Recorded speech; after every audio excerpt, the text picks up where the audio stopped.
Good evening. You're now with me, Henry, for TVS Nightline. Onto the headlining stories. Sarawak takes a decisive legal step to assert control over its oil and gas. The state files a petition challenging 3 federal petroleum laws, namely the Petroleum Development Act 1974, the Continental Shelf Act 1966, and the Petroleum Mining Act 1966, arguing they encroach on its rights to offshore resources. Deputy Minister in the Sarawak's Premier's Department for Law, MA63 and State Federal Relations, Dato' Sharifah Sida Said Ghazali, confirms the petition contests both the validity and ongoing enforcement of these laws. Hasida says sovereign rights over petroleum within Sarawak's boundaries vest in the state under the MA63 and related constitutional instruments, not the federal government. Furthermore, the two 1966 acts originally apply only to the states in Malaya and extend to Sarawak after the 1969 Proclamation of Emergency, which Parliament annuls in December 2011. Sarawak maintains the law no longer apply from June 2012 under Article 150(7) of the Federal Constitution. This action follows Petronas filing on January 10 to challenge several Sarawak state laws on petroleum operations. Petronas' case is scheduled for a federal court hearing on March 16. Constitution Amendment Bill 2026 on limiting the Prime Minister's tenure takes into account the previous years of service of anyone who has held the post. According to Minister in the Prime Minister's Department for Law and Institutional Reform, Dato' Sri Azalina Othman Said, the proposed 10-year maximum limit applies not only after the amendment comes into force, but also includes years already served as Prime Minister. She says this means past service will be counted cumulatively in determining eligibility to continue holding the position in the future. Jadi yang mana kita buat dalam pindaan perlembagaan ini, dia juga kira kepada tahun-tahun dia sudah berkhidmat sebagai Perdana Menteri. Maknanya kira-kira ke belakang. Jadi Perdana Menteri yang ada pada hari ini, kalau katakan yang Mak Berhormat Perdana Menteri PMX, dia menang pilihan raya yang ke-16, dia nak jadi Perdana Menteri sekali lagi, boleh. Tapi kalau tahun ni dia tinggal 7 tahun je lah. Bukannya nak bagi dia 10 tahun lagi. Tak, dia tinggal 7 tahun. She adds that if any former Prime Minister is reappointed, the tenure allowed is based on the remaining balance of the 10-year maximum limit after deducting the years previously served. At the same time, she explains that the amendment forms part of the government's efforts to fulfill commitments under its 15th General Election Manifesto, including separating the roles of the Attorney General and Public Prosecutor, as well as setting a term limit for the Prime Minister. Azalina also informs that further engagement sessions will be held with party blocs in the near future, including a meeting with Deputy Prime Minister Dato' Amar Fadila Yusof to obtain additional feedback on the proposed amendment. The Department of Veterinary Services, TVS, confirms that Malaysia remains free from the Nipah virus disease. TVS says the situation is continuously monitored and maintained through preventive measures and ongoing preparedness, and in close cooperation with relevant agencies to ensure the country's Nipah-free status is preserved. The department takes note of the recent outbreak of Nipah virus involving humans reported in West Bengal, India, and remains vigilant to prevent any risk of the disease entering and spreading in the country. TVS says monitoring is carried out through annual surveillance activities involving domestic pigs and wild boars for early detection of the disease. Last year, more than 2,000 samples from domestic pigs and 48 samples from wild boars are tested, and all show negative results for the Nipah virus. TVS also controls the import of pork from overseas, allowing only countries that are free of Nipah to export to Malaysia. Nipah virus is a zoonotic infectious disease transmitted from animals to humans. Fruit bats, also known as flying foxes, are identified as a natural reservoir of the virus, while pigs act as amplifying hosts. Infection within pig populations increases the risk of transmission to humans and other animals. In this regard, TVS urges farmers to ensure farm biosecurity practices remain at a high level and to immediately report any suspicious signs of disease in livestock to the department.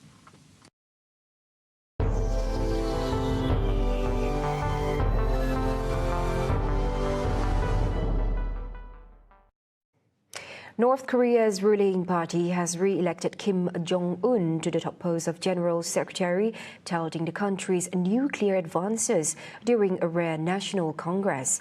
Thousands of party leads packed Pyongyang for the once-in-a-5 years summit of the ruling Workers' Party, a gathering that directs state efforts on everything from diplomacy to military planning. The Congress offers a rare glimpse into the political workings of reclusive North Korea and is widely seen as a forum for Kim to reinforce his grip on power.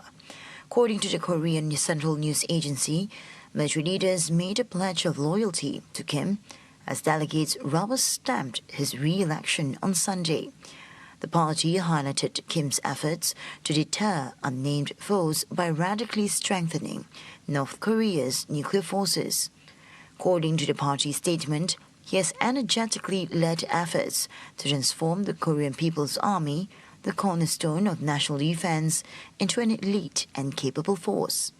It added that Kim has built revolutionary armed forces prepared to handle any threat independently and ready for all forms of war. Following Kim's re-election, China's President Xi Jinping hailed a new chapter in relations with North Korea. Iran has issued warning that any U.S. attack, including limited strikes, would be considered an act of aggression and would trigger a response following U.S. President Donald Trump's remarks that he was considering a limited strike on the country.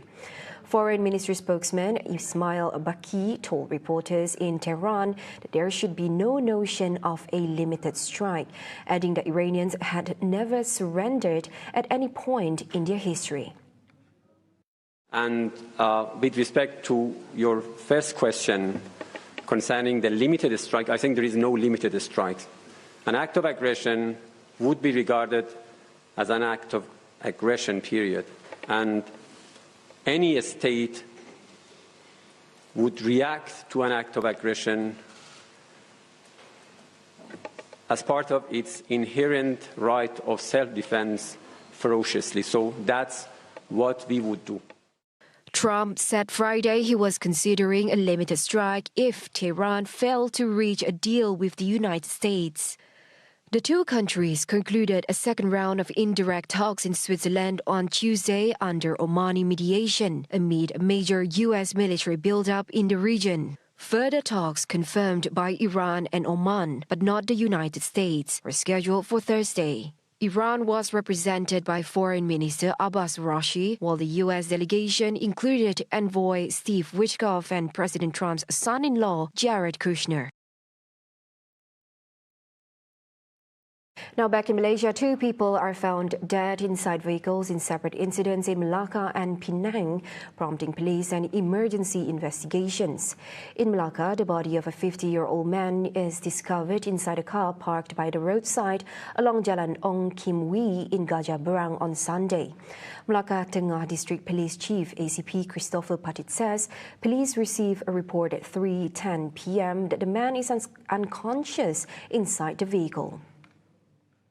The body is taken to Melaka Hospital for a post-mortem. Meanwhile, in Penang, the body of a 37-year-old woman is found inside a Perodua Myvi parked at a petrol station along Jalan Paya Terubong, Georgetown on Monday night. Penang Fire and Rescue Department Director Muhammad Shoki Hamza says the department receives an emergency call at 7:48 p.m. requesting assistance to unlock the car door with a woman reportedly inside. The victim, identified as Kor Bijun, 37, is taken to Penang Hospital for a post-mortem. Timor Laut Police District Chief ACP Abdul Raza Muhammad confirms there is no criminal involvement. A post-mortem by the forensic team determines the cause of death is pneumonia. A 64-year-old man has been sentenced to 8 years in prison and 2 strokes of the cane by the Sessions Court in Kuala Terengganu after being found guilty of sexually assaulting 2 young girls at a temporary flood relief centre 3 years ago. Sessions Court Judge Muhammad Zaki Kudin Zulkifli handed down the sentence to Mohammed Rashid Rahmat after ruling that the prosecution proved its case beyond reasonable doubt at the end of the full trial. The court imposed 4 years jail and 1 stroke of the cane for each of the 2 charges to run consecutively. The judge also ordered Mohammed Rashid to be placed under police supervision for 2 years upon completing his sentence.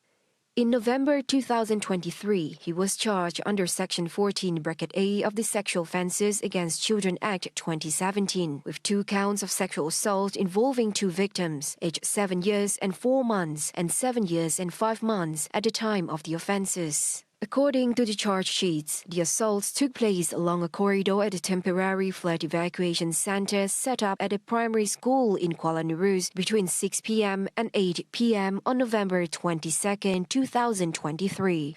The prosecution was conducted by Deputy Public Prosecutor Nur Nabiha Hanind Ayim, while the accused was represented by lawyer Mazlila Ismail. Now, the public need not panic over the rise of tuberculosis or TB cases in Sarawak, as infectious disease can be treated and cured if detected early and treatment is completed. Public health medicine specialist at University Malaysia Sarawak or UNIMAS, Dr. Helmi Hasmi says, although Sarawak records the highest TB mortality rate in Malaysia over the past 5 years, the situation remains under control with effective detection and proper treatment.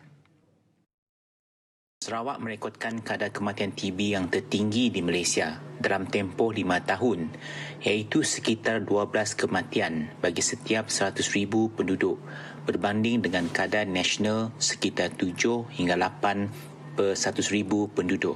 Kadar ini menunjukkan peningkatan dari tahun ke tahun sejak 2019 dan memberi petunjuk bahawa masih terdapat pesakit yang mendapatkan rawatan pada peringkat lewat ataupun lambat mendapatkan rawatan. Selain mempunyai penyakit komorbid seperti kencing manis dan yang meningkatkan risiko komplikasi dan kematian. He advises the public to watch for early symptoms such as cough lasting more than 2 weeks, persistent fever, night sweats and unexplained weight loss. In children, symptoms may be less obvious, including prolonged fever, poor appetite, failure to gain weight and appearing less active or less cheerful than usual. Bagi kontak rapat pesakit TB, mereka perlu hadir ke klinik untuk saringan walaupun tidak bergejala. Ada individu yang mungkin mempunyai TB pendam ataupun latent TB, iaitu kuman yang berada di dalam badan tapi belum menyebabkan penyakit dan tidak berjangkit. Jika layak, mereka mungkin akan ditawarkan rawatan pencegahan TB ataupun TPT bagi mengurangkan risiko jangkitan untuk menjadi aktif.